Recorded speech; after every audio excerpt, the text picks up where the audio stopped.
Una mente rica en inocencia.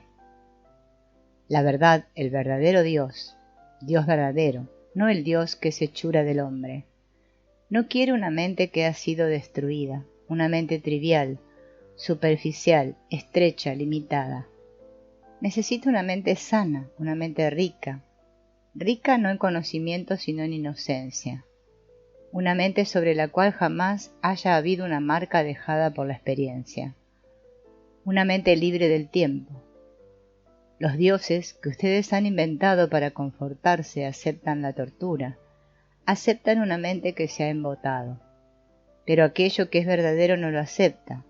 Quiere un ser humano completo, total, un ser humano cuyo corazón sea pleno, rico, claro, capaz de sentir intensamente, capaz de ver la belleza de un árbol, la sonrisa de un niño, la angustia de una mujer que jamás ha tenido una comida completa.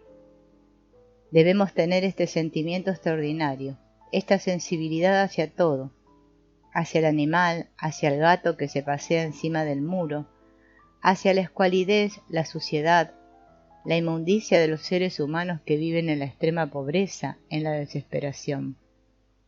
Debemos ser sensibles, lo cual implica sentir intensamente, no en cierta dirección particular, no como una emoción que va y viene, sino ser sensibles con nuestros nervios, nuestros ojos, nuestro cuerpo, nuestros oídos, nuestra voz. Debemos ser completamente sensibles todo el tiempo. A menos que uno sea tan plenamente sensible, no hay inteligencia. La inteligencia adviene con la sensibilidad y la observación. ¿Qué papel juega la emoción en la vida? ¿Cómo surgen las emociones? Muy simple. Surgen por obra de los estímulos, por la acción de los nervios. Usted me clava un alfiler y salto. Me lisonjea y estoy encantado. Me insulta y eso no me gusta. Las emociones surgen a través de nuestros sentidos. Y casi todos funcionamos a base de nuestra emoción de placer. Es obvio, señor. A usted le agrada que le reconozcan como hindú. Así pertenece a un grupo, a una comunidad, a una tradición, por antigua que sea, y le agrada eso, con el Gita y los Upanishads y las viejas tradiciones. Y al musulmán le agrada lo suyo, y así sucesivamente. Nuestras emociones surgen a causa de los estímulos del entorno, etc. Eso es bastante evidente. ¿Qué papel juega la emoción en la vida? ¿Comprende? El amor. Es placer, es deseo. Si el amor es emoción, hay algo que cambia todo el tiempo, ¿verdad? ¿No conoce usted todo eso? Uno debe darse cuenta, pues, de que las emociones, el sentimentalismo, los entusiasmos, el sentir que uno es bueno y todas esas cosas, no tienen nada que ver con el verdadero afecto, con la compasión. Todo sentimiento personal, toda emoción, se vincula con el pensamiento, por lo tanto resulta en placer y dolor. El amor no sufre, no experimenta dolor, porque no es la consecuencia del placer o del deseo. Liberar la inteligencia. Lo primero que debemos hacer, si me permite sugerirlo, es descubrir por qué pensamos de cierta manera, por qué sentimos de cierta manera. No trate de cambiar eso, no intente analizar sus pensamientos y sus emociones. Tome conciencia de por qué está pensando dentro de determinada rutina y desde qué motivo actúa. Aunque pueda descubrir el motivo por medio del análisis, lo que fuere que descubra por medio del análisis, ello no será lo real. Lo que descubra será real solo cuando usted esté intensamente alerta al instante en que funcionan sus pensamientos y emociones. Entonces verá qué extraordinaria sutileza, qué delicadeza tienen. En tanto tenga usted un debo y un no debo, esta compulsión hará que jamás descubra el veloz movimiento errático de los pensamientos y las emociones. Y estoy seguro de que todos ustedes han sido educados en la escuela de los debo y no debo. Por eso han destruido su pensar y sentir. han sido limitados y mutilados por sistemas y métodos, así como por sus instructores. Abandone pues todos esos debo y no debo. Esto no quiere decir que tenga que haber libertinaje, sino que debe estar alerta a la mente que siempre está diciendo debo y no debo. Entonces, tal como una flor se abre y florece en la mañana, así ocurre con la inteligencia. Está ahí, funciona creando comprensión. Intelecto contra inteligencia. Educar el intelecto no da como resultado la inteligencia. Antes bien, la inteligencia adviene cuando uno actúa en perfecta armonía, tanto intelectual como emocionalmente.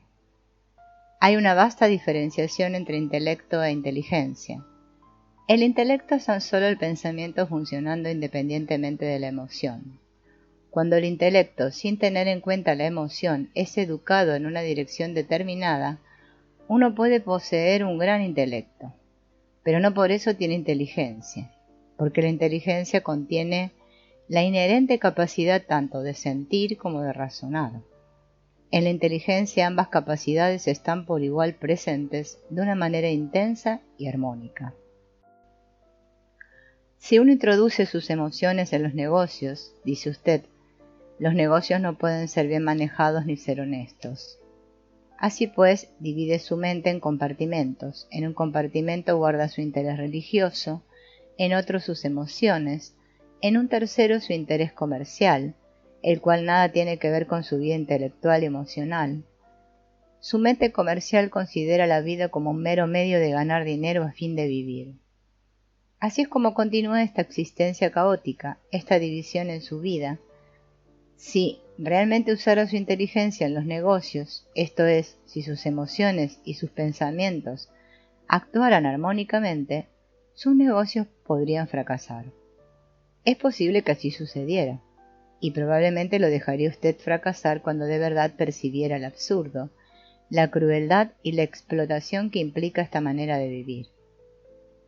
Hasta que de hecho aborden ustedes toda la vida con inteligencia en vez de hacerlo meramente con el intelecto, ningún sistema en el mundo salvará al hombre del incesante afán por el dinero. El sentimentalismo y la emoción engendran crueldad. Uno puede ver que ni la emoción ni el sentimentalismo tiene lugar alguno que esté relacionado con el amor. El sentimentalismo y la emoción son tan solo reacciones de agrado o desagrado. Usted me agrada y soy terriblemente entusiasta a su respecto. Me gusta este lugar, oh, es hermoso, y todo lo demás, lo cual implica que no me gusta el otro lugar, etc. Así el sentimentalismo y la emoción engendran crueldad. ¿Lo han observado alguna vez? La identificación con el paño llamado bandera nacional es un factor emocional y sentimental, y por ese factor están ustedes dispuestos a matar a otro ser humano. A eso lo llaman amor por el país, amor al prójimo. Uno puede ver que donde intervienen el sentimentalismo y la emoción no hay amor. Sentimentalismo y la emoción son los que engendran la crueldad del agrado y el desagrado. Y uno puede ver también que donde hay celos no hay amor. Es obvio. Digamos que estoy envidioso de usted porque tiene una posición mejor, un mejor trabajo, una casa mejor, luce más atractivo, más inteligente, más despierto, y yo siento celos de usted. De hecho, no digo que estoy celoso, pero compito con usted, lo cual es una forma de celos, de envidia. Por lo tanto, la envidia y los celos no son amor, y los elimino. No sigo hablando acerca de cómo eliminarlos y mientras tanto continúo siendo envidioso. Los elimino realmente como la lluvia lava el polvo de muchos días acumulado sobre una hoja. Simplemente los lavo y termino con ellos. Debemos morir para todas nuestras emociones. ¿Qué entendemos por emoción? ¿Es una sensación, una reacción, una respuesta de los sentidos? El odio, la devoción, el sentimiento de amor o simpatía por otro son todas emociones. A algunas, como el amor y la simpatía, las llamamos positivas, mientras que a otras, como el odio, las llamamos negativas y queremos librarnos de ellas. ¿Es el amor lo opuesto del odio? ¿Y es el amor una emoción, una sensación, un sentimiento que prolongamos por medio de la memoria? Entonces, ¿qué entendemos por amor? Ciertamente el amor no es memoria. Eso resulta para nosotros muy difícil de entender, porque para casi todos el amor es memoria. Cuando ustedes dicen que aman a su esposa, a su marido, ¿qué quieren decir con eso? ¿Aman lo que les da placer? ¿Aman lo que han identificado consigo mismos y reconocen como propio? Por favor, estos son hechos. No estoy inventando nada, así que no se muestren horrorizados. Es la imagen, el símbolo, mi esposa o mi marido, lo que amamos, o creemos que amamos, no el individuo vivo. No conozco en modo alguno a mi esposa o a mi marido. Jamás puedo conocer a esa persona en tanto el conocerla implique reconocimiento, porque el reconocimiento se basa en la memoria, en los recuerdos de placer y dolor, de las cosas para las que he vivido, por las que me he angustiado, de las que poseo y a las cuales me apego. ¿Cómo puedo amar cuando hay miedo, dolor, soledad, cuando vivo en la lobreguez de la desesperación? ¿Cómo puede amar un hombre ambicioso? Y todos somos muy ambiciosos, por honorable que pueda ser nuestra ambición. Así pues, a fin de descubrir realmente qué es el amor, debemos morir para el pasado, para todas nuestras emociones, para el bien y el mal. Debemos hacerlo sin esfuerzo, como lo haríamos con algo venenoso, porque comprendemos lo que implica. Uno debe tener grandes sentimientos. En el mundo moderno, donde hay tantos problemas, uno está propenso a perder la grandeza del sentimiento. Entiendo por esa palabra sentimiento no el sentimentalismo, emocionalismo, no la mera excitación, sino esa calidad de percepción, la calidad del oír, del escuchar, la calidad del sentir, sentir un pájaro que canta posado en un árbol, el movimiento de una hoja bajo el sol, sentir las cosas con grandeza, profundamente, agudamente. Es muy difícil para la mayoría de nosotros debido a la gran cantidad de problemas que tenemos. Cualquier cosa que tocamos parece convertirse en un problema, y aparentemente no hay un final para los problemas del hombre, quien parece completamente incapaz de resolverlos, ya que cuanto más aumentan los problemas existentes, más disminuyen nuestros sentimientos. Por sentimiento quiero decir la apreciación de la curva de una rama, de la escualidez, de la suciedad del camino. Quiero decir ser sensible al dolor de otro, hallarnos en un estado de éxtasis ante una puesta de sol. Estas no son expresiones de sentimentalismo, no son meras emociones. La emoción y el sentimentalismo se convierten en crueldad. Pueden ser usados por la estructura social, y cuando hay sentimentalismo, sensación, nos volvemos esclavos de la sociedad. Pero uno debe tener grandes sentimientos, el sentimiento por la belleza, el sentimiento por una palabra, por el silencio entre dos palabras, la capacidad de escuchar con claridad un sonido. Todo eso genera profundidad en el sentir.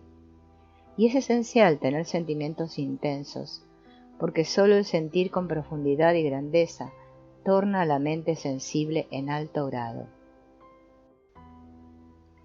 Observación sin pensamiento. No hay sentimiento sin pensamiento, y detrás del pensamiento está el placer. Por lo tanto, esas cosas marchan juntas. El placer, la palabra, el pensamiento, el sentimiento, no están separadas. La observación pura, sin pensamiento, sentimiento ni palabra es energía. La energía se disipa a causa de la palabra, la asociación, el pensamiento, el placer y el tiempo. En consecuencia, la falta de energía para mirar y observar. La totalidad del sentir. ¿Qué es el sentimiento? El sentimiento es como el pensamiento. Es una sensación. Veo una flor y respondo a esa flor. ¿Me agrada o no me agrada? El agrado o el desagrado los dicta mi pensamiento, y el pensamiento es la respuesta del trasfondo constituido por la memoria. Así pues digo, esa flor me agrada o esa flor no me agrada. Ahora bien, el amor, ¿está relacionado con el sentimiento? El sentimiento es sensación, no hay duda. Sensación de agrado y desagrado, de bueno y malo, de buen gusto, etc. ¿Está ese sentimiento relacionado con el amor? ¿Ha observado usted su calle, la manera como vive en su casa, el modo como se sienta, cómo habla? ¿Ha reparado en todos los santos que usted adora? Para ellos la pasión es sexo. Por eso niegan la pasión, la belleza, las niegan en el sentido de desecharlos. De esta manera, junto con la sensación, han matado al amor, ya que dicen, la sensación hará de mí un prisionero.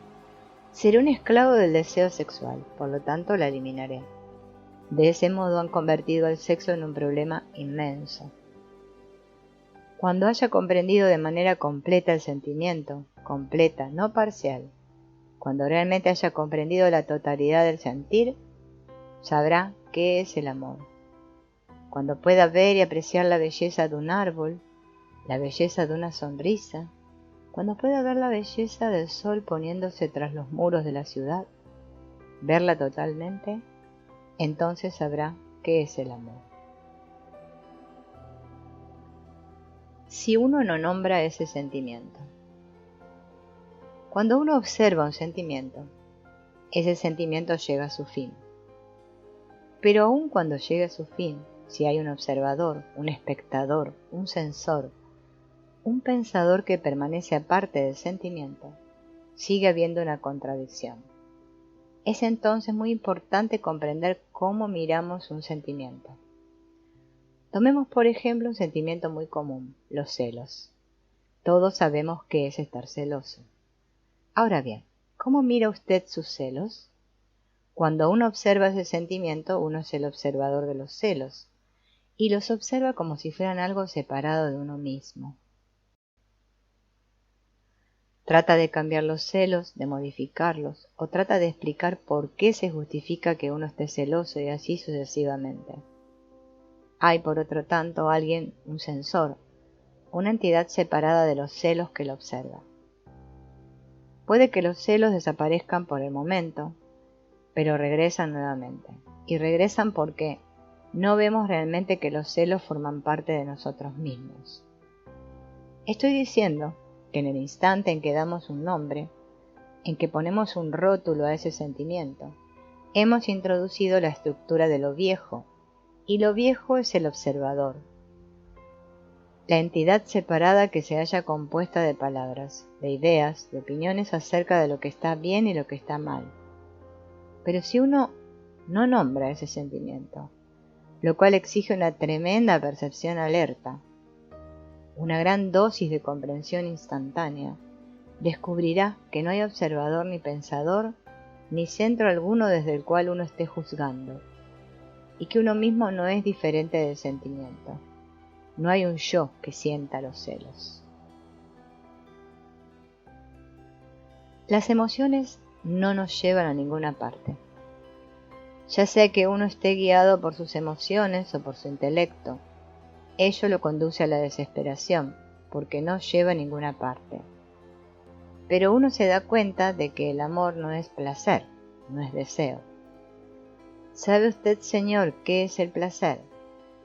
Cuando mira algo o cuando tiene un sentimiento, el acto de pensar acerca de ese sentimiento, de extenderse constantemente en ese sentimiento, le causa placer, y usted desea que ese placer se repita una y otra vez.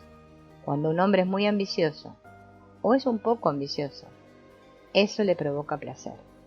Cuando un hombre está buscando poder, posición, prestigio, en nombre del país, en nombre de una idea y todas esas cosas, eso le da placer. Carece en absoluto de amor y debido a eso crea mucho mal en el mundo. Genera guerra dentro y fuera. La memoria niega el amor. ¿Es posible amar sin pensar? ¿Qué entendemos por pensar? El pensar es una respuesta a recuerdos de dolor y placer.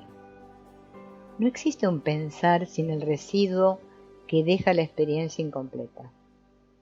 El amor es diferente de la emoción y el sentimentalismo. El amor no puede ser introducido en el campo del pensamiento, mientras que sí pueden serlo el sentimentalismo y las emociones. El amor es una llama sin humo, siempre fresca, creativa, jubilosa. Un amor así es peligroso para la sociedad, para las relaciones. Por lo tanto, el pensamiento penetra en él, lo modifica, lo guía, lo legaliza, lo saca de su condición peligrosa. Entonces uno puede vivir con él. ¿No sabe usted que cuando uno ama de verdad a alguien, ama a toda la humanidad? ¿No sabe cuán peligroso es amar al ser humano? Entonces, no hay barreras ni nacionalidades. Entonces, no hay ansia de poder y de posición, y las cosas asumen sus valores exactos. Un hombre así es peligroso para la sociedad. Para que el amor exista, debe llegar a su fin el proceso de la memoria. La memoria surge solo cuando la experiencia no es plena y completamente comprendida. La memoria es tan solo el residuo de la experiencia. Es el resultado de un reto que no comprendemos en su totalidad. La vida es un proceso de reto y respuesta.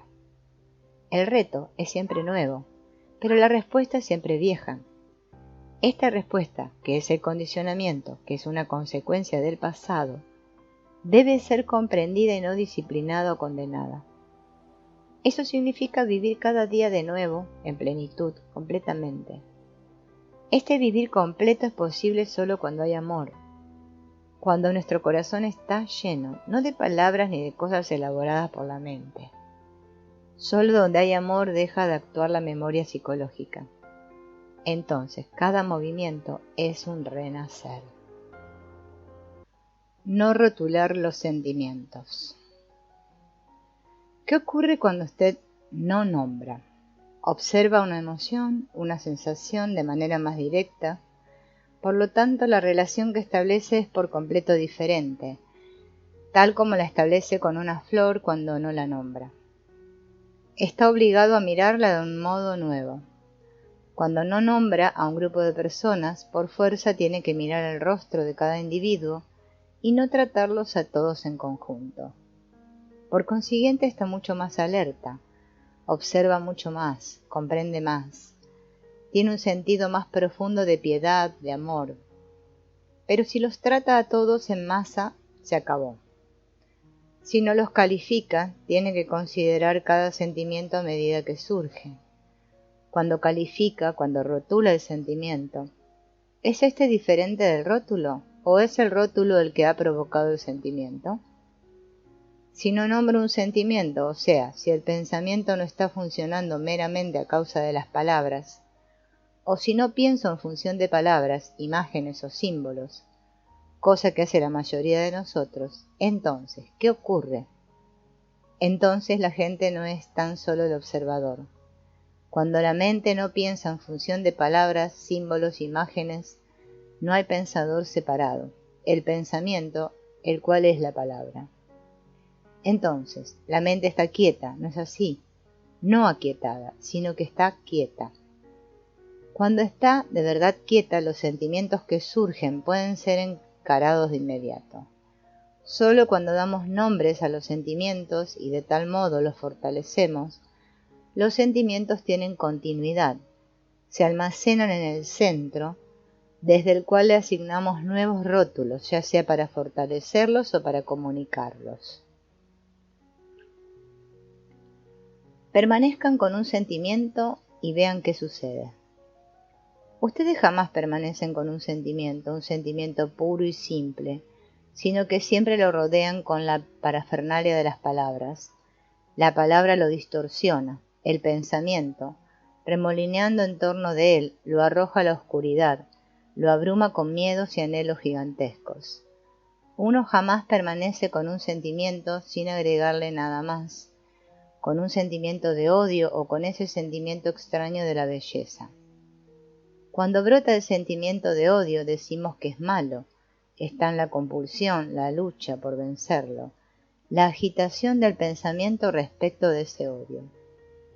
Traten de permanecer con el sentimiento de odio, con el sentimiento de envidia, de celos, con el veneno de la ambición. Al fin y al cabo, eso es lo que tenemos en nuestra vida cotidiana, aunque queramos vivir con amor o con la palabra amor.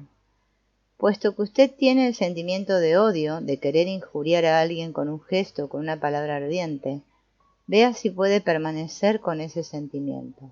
¿Puede? ¿Lo ha intentado alguna vez? Trate de permanecer con un sentimiento y vea qué sucede. Encontrará eso asombrosamente difícil. Su mente no dejará en paz al sentimiento. Irrumpirá con sus recuerdos, sus asociaciones, sus debes y no debes, su perpetuo parloteo. Levante del suelo un caparazón abandonado. ¿Puede contemplarlo maravillarse ante su delicada belleza, sin decir qué bonito es o a qué animal pertenecerá? ¿Puede mirar algo sin el movimiento de la mente? ¿Puede vivir con el sentir que hay detrás de la palabra, sin el sentimiento que la palabra provoca? Si puede hacerlo, descubrirá una cosa extraordinaria, un movimiento más allá de la medida del tiempo, una primavera que no conoce veranos. Comprender el valor exacto de las palabras. No sé si alguna vez ha considerado o examinado todo el proceso de la verbalización, el proceso de nombrar. Si lo ha hecho, habrá encontrado que es una cosa interesante, sorprendente y muy estimulante. Cuando damos un nombre a cualquier cosa que experimentamos, vemos o sentimos, la palabra se vuelve extraordinariamente significativa y la palabra es tiempo. El tiempo es espacio y la palabra es el centro de ello. Todo pensar es verbalización. Pensamos en palabras. ¿Puede la mente liberarse de la palabra? No diga cómo he de liberarme. Eso no tiene sentido. Formúlese esa pregunta a sí mismo y vea cuán esclavos son ustedes de palabras tales como India, Gita, comunismo, cristiano, ruso, estadounidense, inglés, la casta inferior y la casta superior a la de uno. La palabra amor, la palabra Dios, la palabra meditación. ¿Qué significado extraordinario hemos dado a estas palabras y cuán esclavos somos de ellas?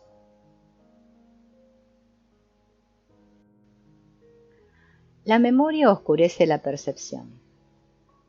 ¿Está especulando o experimenta realmente a medida que avanzamos? Usted no sabe qué es una mente religiosa, ¿verdad? De lo que ha dicho se infiere que no sabe lo que significa. Puede que tenga solo un parpadeo, una vislumbre de ello, tal como ve el claro y hermoso cielo azul cuando la luz se abre paso por un instante a través de la nube. Pero tan pronto ha percibido el cielo azul, tiene un recuerdo de ello y desea más. Por consiguiente queda absorto en el recuerdo. Cuanto más necesita la palabra para almacenarla como experiencia, tanto más se pierde en la palabra. Las palabras crean limitaciones. ¿Hay un pensar sin la palabra? Cuando la mente no está obstruida por las palabras, el pensar no es el pensar tal como lo conocemos. Es una actividad exenta de palabras, de símbolos. Por lo tanto, carece de fronteras, ya que la palabra es la frontera. La palabra crea la limitación, y una mente que no está funcionando a base de palabras no tiene limitación alguna, no tiene fronteras, no está amarrada. Tome la palabra amor y vea qué despierta en usted. Obsérvese. En el instante en que menciona esa palabra, comienza a sonreír y se endereza en el asiento. Experimenta cosas. La palabra despierta pues toda clase de ideas, toda clase de divisiones, tales como amor carnal, espiritual, profano, infinito y demás. Pero descubra qué es el amor. Por cierto, Señor, para descubrir qué es el amor, la mente debe estar libre de esa palabra y del significado de esa palabra. Ir más allá de las palabras. Para comprendernos el uno al otro, considero necesario que no estemos presos en las palabras. Una palabra como Dios, por ejemplo, puede tener un significado especial para ti, mientras que para mí puede que tenga una formulación totalmente distinta, o ninguna formulación en absoluto. Así que es casi imposible comunicarnos mutuamente. a menos que ambos tengamos la intención de comprender las meras palabras e ir más allá de estas. La palabra libertad implica, por lo general, estar libre de algo, ¿no es así? Comúnmente significa estar libre de la codicia, de la envidia, del nacionalismo, de la ira, de esto o de aquello. Mientras que la palabra libertad puede tener completamente otro significado, la sensación interna de que uno es libre, y pienso que resulta muy importante comprender este significado. Después de todo, la mente está compuesta, entre otras cosas, de palabras. Ahora bien, ¿puede la mente estar libre de la palabra envidia? Experimente con esto y verá que palabras como Dios, verdad, odio, envidia, ejercen un efecto profundo sobre la mente. ¿Puede entonces la mente estar libre de estas palabras, tanto neurológica como psicológicamente? Si no está libre de ellas, es incapaz de enfrentarse al hecho de la envidia. Cuando puede mirar directamente el hecho que llama envidia, entonces el hecho mismo actúa con mucha mayor rapidez que el empeño de la mente en hacer algo con respecto al hecho. En tanto la mente esté pensando en librarse de la envidia mediante el ideal de la no envidia y demás, está distraída, no se enfrenta con el hecho, y la palabra misma envidia es una distracción respecto del hecho. El proceso de reconocimiento se efectúa a través de la palabra. En el instante en que reconozco el sentimiento por intermedio de la palabra, doy continuidad a ese sentimiento.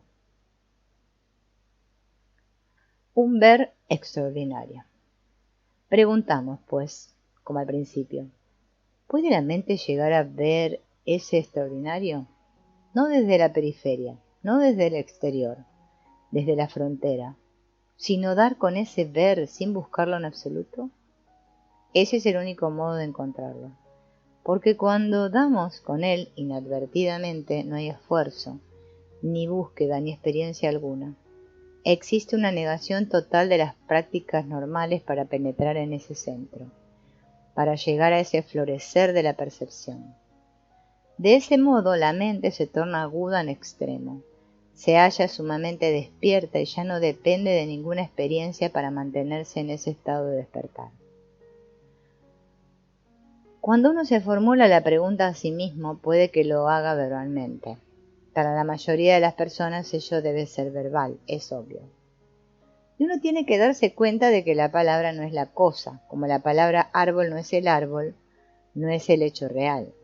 El hecho real es cuando uno de veras entra en contacto directo con él, no a través de la palabra. Entonces eso es una realidad, lo cual implica que la palabra ha perdido su poder de hipnotizar a la gente. Por ejemplo, la palabra Dios está tan cargada y nos ha hipnotizado tanto que la aceptaremos o rechazaremos funcionando como la ardilla en una jaula, de modo que la palabra y el símbolo han de ser descartados. La percepción de la verdad es instantánea. En la relación que existe entre el individuo y la sociedad, el estado verbal ha sido cuidadosamente elaborado a lo largo de siglos. Así pues, la palabra, el estado verbal, es tanto social como individual. Para comunicarnos como lo estamos haciendo, yo necesito la memoria, necesito las palabras. Tengo que conocer el idioma inglés, tal como ustedes tienen que conocerlo. Este idioma ha sido adquirido a través de siglos y siglos. La palabra no solo se desarrolla en las relaciones sociales, sino también como una reacción en esa relación de la sociedad con el individuo. Allí la palabra es necesaria. Ahora bien, ha llevado tanto tiempo desarrollar el estado simbólico verbal que uno se pregunta si ese estado puede ser eliminado instantáneamente. ¿Es por medio del tiempo que vamos a liberarnos de la prisión verbal de la mente, prisión edificada en el curso de los siglos? ¿O debemos deshacernos de ella inmediatamente? Quizás ustedes digan, ello debe llevar tiempo, no puedo hacerlo de inmediato. Esto implica que uno debe disponer de muchos días, implica una continuidad de lo que ha sido, aunque ello se modifique en el proceso hasta que uno alcanza una etapa a partir de la cual ya no hay más a dónde ir. ¿Puede usted hacerlo? Debido a que somos temerosos, perezosos, indolentes, decimos, ¿por qué ocuparnos de todo esto? es demasiado difícil, o yo no sé qué hacer. De manera que posponen y posponen. Pero uno tiene que ver la verdad acerca de la continuación y la modificación del estado verbal. La percepción de la verdad de algo es instantánea, no ocurre en el tiempo. ¿Puede la mente en el preguntar mismo abrirse paso de manera instantánea? ¿Puede ella ver la barrera de la palabra, comprender en un destello el significado de la palabra y hallarse en ese estado que adviene cuando la mente ya no está más presa en el tiempo? Usted debe haber experimentado esto, solo que es una cosa rara para la mayoría de nosotros. La verdad es muy sutil. Uno tiene el destello de la comprensión, esa rapidez extraordinaria del discernimiento instantáneo, cuando el pensamiento se halla ausente, cuando la mente está muy quieta, no abrumada por su propio ruido. Así pues, la comprensión de cualquier cosa, de una pintura moderna, de un niño, de nuestra esposa, de nuestro vecino, la comprensión de la verdad, verdad que se encuentra en todas las cosas, solo puede acaecer cuando la gente está muy quieta. Pero esa quietud no puede ser cultivada, ya que si uno cultiva una mente quieta, esa no es una mente quieta, es una mente muerta. Cuanto más se interesa uno en algo, cuanto mayor es su intención de comprender, tanto más sencilla, clara y libre es la mente. Entonces cesa la verbalización. Al fin y al cabo, el pensamiento es palabra y la palabra es la que interfiere. La pantalla de las palabras, que es la memoria, se interpone entre el reto y la respuesta. Es la palabra la que responde al reto, proceso que llamamos intelección. Por lo tanto, la mente que parlotea, que verbaliza, no puede comprender la verdad. La verdad en la relación no es una verdad abstracta. No existe la verdad abstracta, pero la verdad es muy sutil. Lo sutil es lo que resulta difícil de entender, no lo abstracto. La verdad llega tan repentinamente, tan misteriosamente, que la mente no puede retenerla. Como un ladrón en la noche, llega secretamente, no cuando estamos preparados para recibirla, no cuando nuestra recepción es meramente una invitación de la codicia. Por eso, una mente atrapada en la red de las palabras no puede comprender la verdad. Todo pensamiento es parcial. Usted y yo nos damos cuenta de que estamos condicionados. Si usted dice, como muchas personas, que el condicionamiento es inevitable, entonces no hay problema. Usted es un esclavo y ahí se terminó todo. Pero en caso de que comience a preguntarse si es de algún modo posible romper con esta limitación, con este condicionamiento, entonces hay un problema. Entonces tiene que investigar todo el proceso del pensar, ¿no es así? Si se limita a decir, debo tomar conciencia de mi condicionamiento, debo pensar al respecto, analizarlo a fin de comprenderlo y destruirlo, está ejerciendo fuerza. Su pensar, su analizar, siguen siendo el resultado de su trasfondo. De modo que por medio de su pensar no puede usted romper con el condicionamiento del cual el pensar forma parte. Primero, limítese a ver el problema. No pregunte cuál es la respuesta, la solución. El hecho es que estamos condicionados y que todo pensar, destinado a comprender este condicionamiento, será siempre parcial. Por lo tanto, jamás hay una comprensión total. Y solo en la comprensión total del proceso íntegro del pensar hay libertad.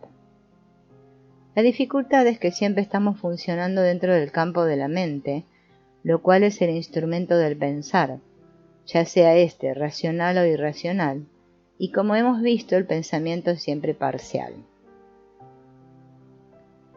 Estar libres del yo. Para liberar a la mente de todo condicionamiento debemos ver la totalidad de éste sin que intervenga el pensar. Esto no es un asunto difícil, experimenten con ello y lo verán.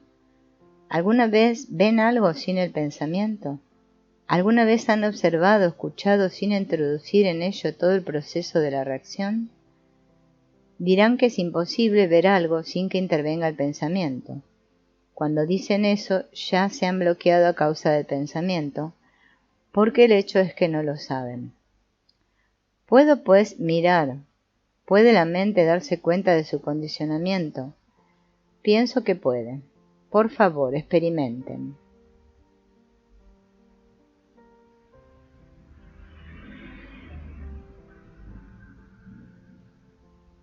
¿Puede cada uno de ustedes ser consciente de que es hindú, socialista, comunista, esto o aquello? ¿Solo darse cuenta de eso sin decir que está bien o está mal? Debido a que es una tarea tan difícil el acto de ver, simplemente ver, decimos que es imposible. Yo digo que solo cuando nos damos cuenta, sin reacción alguna, de esta totalidad de nuestro ser, solo entonces el condicionamiento llega a su fin de manera completa y profunda, lo cual implica estar realmente libres del yo. La percepción alerta puede disipar los problemas. Es obvio que todo pensar está condicionado. No hay tal cosa como libre pensar. El pensar jamás puede ser libre. Es el resultado de nuestro condicionamiento, de nuestra cultura, de nuestro clima, de nuestro trasfondo social, económico y político. Los libros mismos que leemos y las prácticas mismas que realizamos, todo eso se haya establecido en el trasfondo. Y cualquier pensar debe por fuerza ser el resultado de ese trasfondo. Por lo tanto, si podemos estar alerta, tal vez seamos capaces de liberar a la mente de su condicionamiento, sin que intervenga el proceso de la voluntad, sin la determinación de liberar a la mente. Porque en el momento en que hay una determinación, hay una entidad que desea, una entidad que dice, debo librar a mi mente de su condicionamiento. Esa entidad misma es consecuencia de nuestro deseo de lograr cierto resultado, de modo que ya hay allí un conflicto. Por tanto, ¿es posible estar alerta a nuestro condicionamiento, simplemente estar alerta? En eso no hay conflicto en absoluto. Esa misma percepción alerta, si se lo permitimos, quizá pueda disipar los problemas. No hay condicionamiento noble o mejor. El apremio de la mente por liberarse de su condicionamiento, ¿no pone en marcha otro patrón de resistencia y condicionamiento? Al tomar conciencia del patrón o molde en que usted se ha desarrollado, desea liberarse de él, pero este deseo de liberarse, ¿no hará que la mente se condicione otra vez de una manera distinta? El viejo patrón insiste en que debe amoldarse a la autoridad, y ahora está desarrollando uno nuevo, el cual sostiene que no debe amoldarse. Tiene pues dos patrones, uno en conflicto con el otro. En tanto existe esta contradicción interna, ello da lugar a ulteriores condicionamientos. Está el impulso que contribuye al amoldamiento y está el impulso de liberarse. Por disímiles que puedan parecer ambos impulsos, ¿no son en esencia similares? Y si son fundamentalmente similares, entonces es inútil que persiga usted la libertad, porque solo se moverá interminablemente de un patrón a otro. No hay condicionamiento noble o mejor, lo que hemos de comprender es este deseo. La libertad respecto del condicionamiento. El deseo de liberarnos del condicionamiento solo fomenta el condicionamiento. Pero si, en vez de tratar de reprimir el deseo, comprendemos todo el proceso del deseo, en esa comprensión misma llegamos a liberarnos del condicionamiento. La libertad respecto del condicionamiento no es un resultado directo. ¿Comprende? Si emprendo deliberadamente la tarea de liberarme de mi condicionamiento, ese deseo crea su propio condicionamiento. Puedo destruir una forma de condicionamiento, pero quedo atrapado en otra. En cambio, si comprendo el deseo mismo, que incluye el deseo de liberarme, entonces esa misma comprensión destruye todo condicionamiento. La libertad respecto del condicionamiento es un producto secundario, no es importante. Lo que importa es comprender qué es lo que da origen al condicionamiento. Simplemente percepción alerta. Toda forma de acumulación, ya sea de conocimiento o de experiencia, toda forma de ideal, toda proyección de la mente, toda práctica destinada a moldear la mente, lo que la mente debería ser y no debería ser, todo esto debilita sin duda el proceso de investigación y descubrimiento. Pienso pues que nuestra investigación no debe estar dirigida a la solución de nuestros problemas inmediatos, sino más bien a descubrir si es posible dejar a un lado todos los contenidos de la mente, tanto los superficiales como los de la mente inconsciente, profunda, donde están los recuerdos, donde se encuentra almacenada toda la tradición, la herencia del conocimiento racial. Entiendo que eso puede hacerse solo si la mente es capaz de estar alerta, sin exigencia ni presión alguna, simplemente estar alerta. Pienso que esa es una de las cosas más difíciles que hay, estar alerta de ese modo, porque nos hallamos atrapados en el problema inmediato y en su inmediata solución. Por eso nuestras vidas son muy superficiales. Aunque podamos acudir a todos los psicoanalistas, leer todos los libros, adquirir muchos conocimientos, asistir a las iglesias, orar, meditar, practicar distintas disciplinas, nuestras vidas son, a pesar de eso, muy superficiales, porque no sabemos cómo profundizar en ellas. Pienso que la comprensión, la vía de profundización, la manera de ahondar a fondo en la vida radica en la percepción alerta, en darnos cuenta de nuestros pensamientos y sentimientos, sin condenar, sin comparar, simplemente observando. Verán, si experimentan con ello, lo extraordinariamente difícil que es, debido a que toda nuestra educación nos ha enseñado a censurar, a aprobar y a comparar. No hay parte de la mente que no esté condicionada. Nuestra mente se halla condicionada en su totalidad. No hay parte de uno que no esté condicionada. Eso es un hecho, le guste o no. Podrá decir que hay una parte de usted, el observador, la superalma, el alma, que no está condicionada, pero dado que piensa al respecto, eso está en el campo del pensamiento, por lo tanto se halla condicionado. Usted podrá inventar montones de teorías sobre el particular, pero el hecho de que su mente se haya condicionada en su totalidad, tanto la consciente como la inconsciente, así es. Y cualquier esfuerzo que haga para liberarse también está condicionado. Entonces, ¿qué ha de hacer la mente? O mejor dicho, ¿cuál es el estado de la mente cuando sabe que está condicionada y se da cuenta de que cualquier esfuerzo que haga para liberarse de su condicionamiento estará igualmente condicionado? Ahora bien, cuando usted dice, sé que estoy condicionado, ¿lo sabe realmente o es tan solo una afirmación verbal? ¿Lo sabe con la misma fuerza con que ve a una cobra? Cuando ve a una serpiente y sabe que es una cobra, hay una acción inmediata, no premeditada. Cuando dice, sé que estoy condicionado, ¿tiene eso el mismo significado vital que su percepción de la cobra o es meramente un reconocimiento superficial del hecho y no un claro darse cuenta del hecho? Cuando me doy cuenta del hecho de que estoy condicionado, hay una acción inmediata. No tengo que hacer un esfuerzo para desprenderme del condicionamiento. El hecho mismo de que estoy condicionado y el darme cuenta de ese hecho traen consigo un esclarecimiento inmediato. La dificultad radica en no darse cuenta, en el sentido de no comprender todas las implicaciones del hecho, en no ver que todo pensamiento, por sutil, ingenioso, refinado o filosófico que sea, está condicionado. La carga del inconsciente. Internamente, inconscientemente, está el tremendo peso del pasado empujándonos en cierta dirección. Ahora bien, ¿cómo puede uno eliminar todo esto? ¿Cómo puede el inconsciente depurarse de inmediato del pasado? Los psicoanalistas piensan que el inconsciente puede ser depurado de manera parcial e incluso completa por medio del análisis, mediante la investigación, la exploración, la confesión, la interpretación de los sueños, etc. De modo tal que uno se convierta al menos en un ser humano normal, capaz de ajustarse al entorno presente. Pero en el análisis están siempre el analizador y lo analizado, un observador que interpreta la cosa observada, lo cual es dualidad, una fuente de conflicto. Veo, pues, que el mero análisis del inconsciente no me llevará a ninguna parte.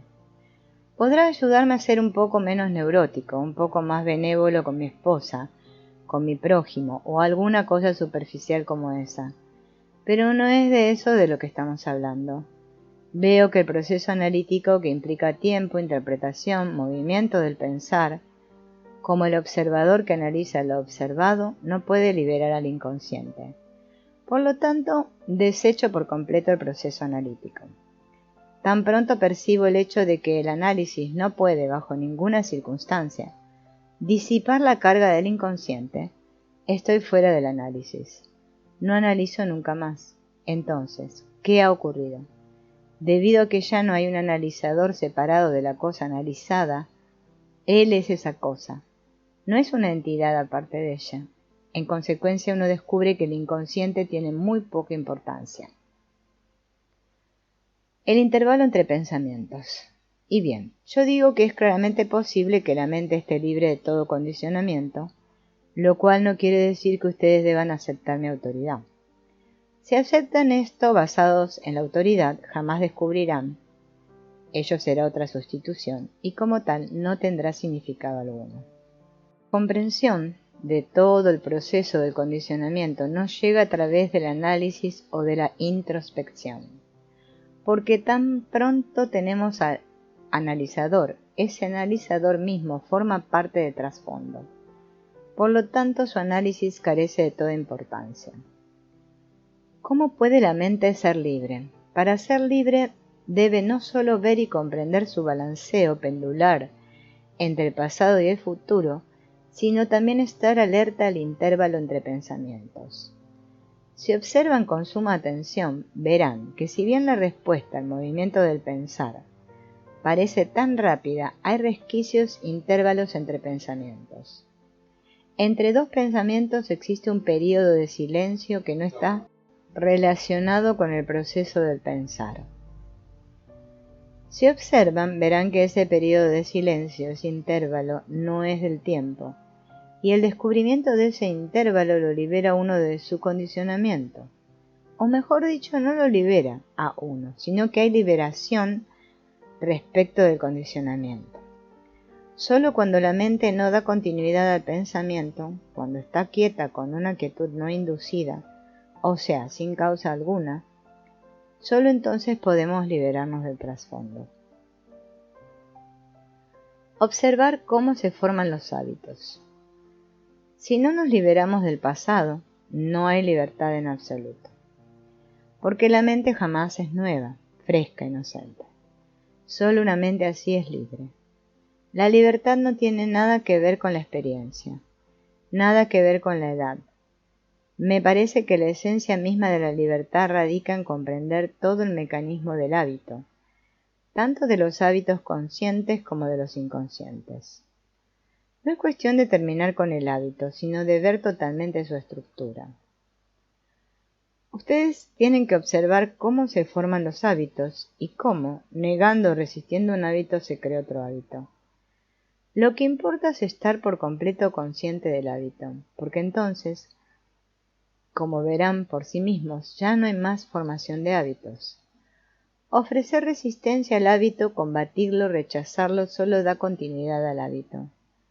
Cuando combatimos un hábito en particular, damos vida a ese hábito, y entonces el mero combatirlo se convierte en un nuevo hábito. Pero si uno está simplemente alerta, sin resistencia alguna a toda la estructura del hábito, encontrará que se ha liberado del hábito y en esa libertad tiene lugar algo nuevo. Solo la mente embotada, adormecida, crea hábitos y se aferra a ellos.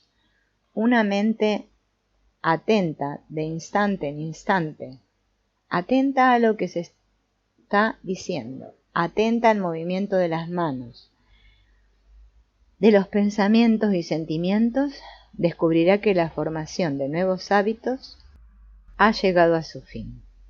Es muy importante comprender esto, porque en tanto la mente esté acabando con un hábito y en ese proceso mismo creando otro, no puede ser libre jamás. Y solo la mente libre puede percibir algo que está más allá de ella misma.